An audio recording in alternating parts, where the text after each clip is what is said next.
are you also now getting time off? Because I've worked in crunch environments where we had to crunch for 4 weeks and then we all got a week off that was just paid, and we're just like, all right, well, we don't if you show think up for about work it, that week. it's if you think about it, it's overtime. I mean, the average person out there has a regular job, crunches all the time. They work overtime. They're compensated for it. Nobody cries for them.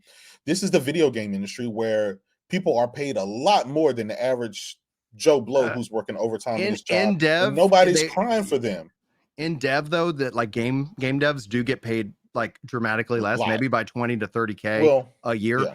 And the only thing I push back on that is like where I do side with Kirk is that one of the key pillars of being a game dev versus an application dev, it has to be passion. And we've seen companies like EA and all these abuse the passion of their developers, paying them less, making them work crazy hours, and ultimately ends up being like, if you ever heard the concept of a cut class, where you have like a class in college that is designed to get as many people out. Like it's like the next class after this is much easier. This is going to be so intense that if you don't make it, then we don't want you, as a part of this this school or something like that. But absolutely. And listen, again, I am not advocating at all for any corporation to abuse their employees, to overwork them. No one is doing that, and I don't want to put that out there.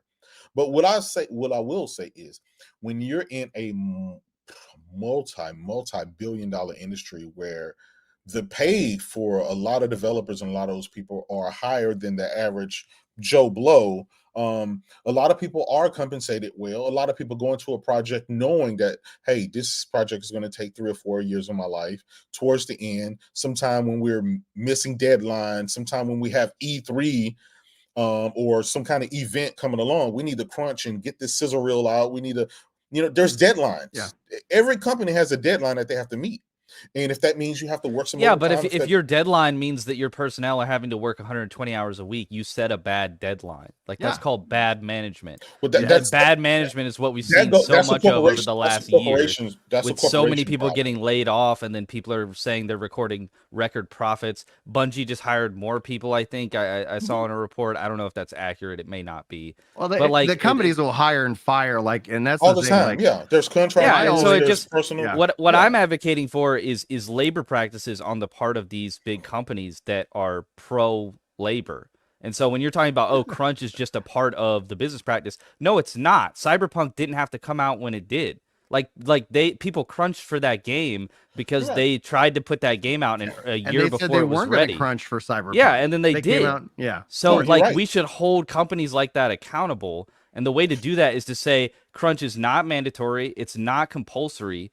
You can do your business model and set up your marketing and deadlines so that you don't have to do this to your workers. To say, I'm in favor of businesses not abusing their workers, but also sometimes they're going to have to crunch, that's not accurate. Like you should be against any type of overuse, overworking of the labor force, or you're just not. Like if you want to say both, you're just talking out of two sides of your mouth at that point. It's disingenuous. It's really disingenuous to say we have to hold them accountable. The only way you can hold a corporation accountable is with your wallet. So if you go out there and buy that Cyberpunk, I didn't go out and buy Cyberpunk. No, I didn't say you. I'm not talking to you per se. We're just having this discussion just generically. Consumers speak with their wallets. I'm a firm believer in that. If I don't like something that someone is doing, if I don't like AI being put in their game, AI art, if I don't like certain music, a lot of people didn't like Hogwarts Legacy because of its issues that they had going on with the lady or whatever. And to say that, I like it. I like that way of describing it. I don't want to. I don't even. Yeah, you're good. You know what I mean. To say it with our mouths that, and then there was this big rah-rah about the game, and it ended up being the most profitable game, the most sold game of 2023. That says there's a lot of frauds out here who speak with their mouth publicly, but behind the scene, they're playing the same game that had crunch, that had all the stuff that they complained about. So the only way I can be effective with these corporations and let my feelings known is by not buying and supporting their game. And that's unfortunate because you're still impacting those developers, right? Those developers need a paycheck. Your dollars pay their salary. So it's what are you going to do? I mean, at this point, I'm looking for a solid solution outside of just you telling me in general.